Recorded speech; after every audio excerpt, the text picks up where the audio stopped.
Hi everyone.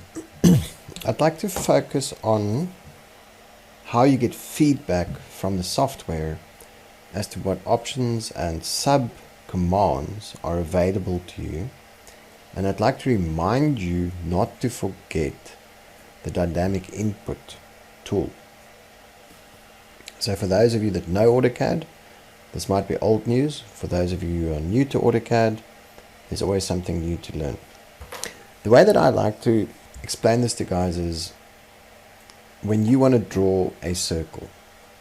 On the ribbon menu there are lots of different circles, types of circles that you can draw. And you can choose the type of circle that you will draw by dropping down the circle command and seeing, oh, we can draw a circle with a center and a radius, center and diameter, 2-point circle, 3-point circle, tan radius, tan. You can also see how the circle shortcut, if you just hover over a circle, maybe you can't see it there, but I know that you can draw a circle. And there you can see you've got one circle command. Invoking the circle command gives you 3 options only. Well, 4 if you include the current one. You can either specify a center point for the circle, or 3-point, 2-point, or tan radius. If we specify a center for the circle, then it gives us an option to switch out to the diameter as opposed to the radius. If you have to type R and enter, okay, it doesn't flip back again, but you can at least get access to circle radius, circle diameter, 2-point and 3-point, tan radius. But what about tan? Where is the circle that says tan? It doesn't exist in here. Alright, so if you had 3 circles, or it could be other objects as well, and you wanted to draw a circle that is tangent to all of them, and you go circle, then there's no tan. Alright, you could kind of get around it by saying 3-point, and then choosing tangents on all 3 circles.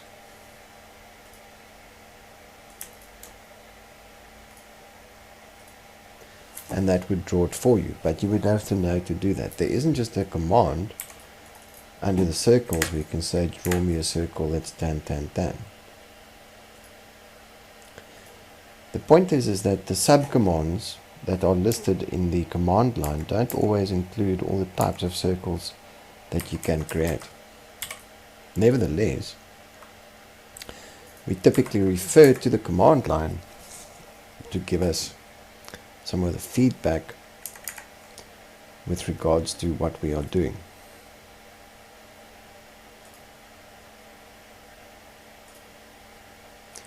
So this is very visible if you have, say, a few layers with different colors.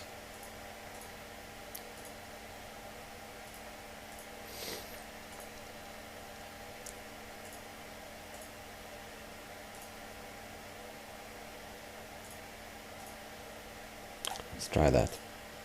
Alright, so yeah, again I'm just drawing some circles.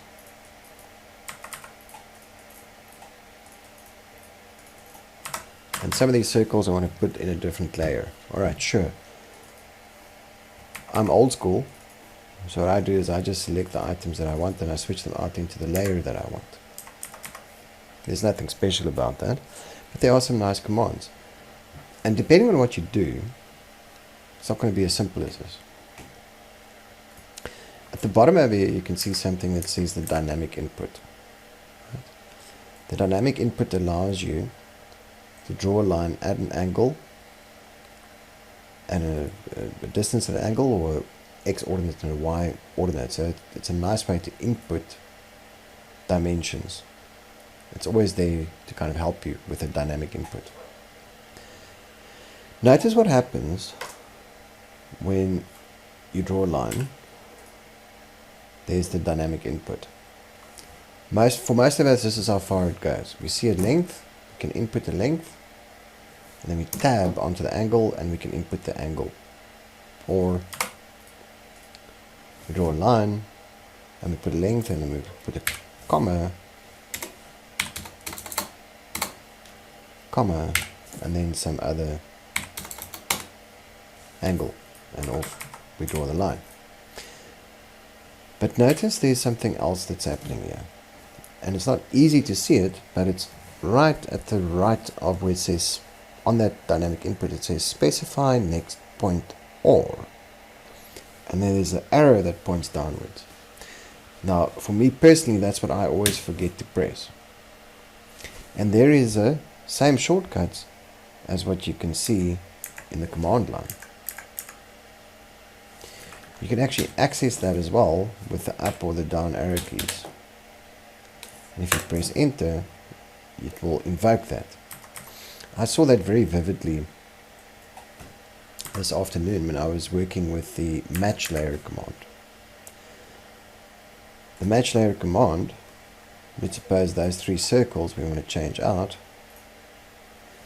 If you now press the down arrow, you can go to the name, and you can actually select the layer from a list of names.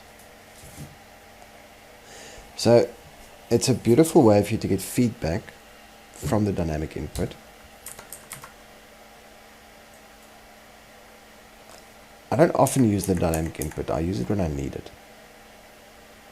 But I always forget to press that down arrow, and from now onwards I'm going to make a point of comparing the difference between what I find. You can see there's the name, or just down arrow, select your choice and enter. Either way will do. Either way will do. So just remember that there's a little down arrow with your dynamic input, which will help you to select your subcommands.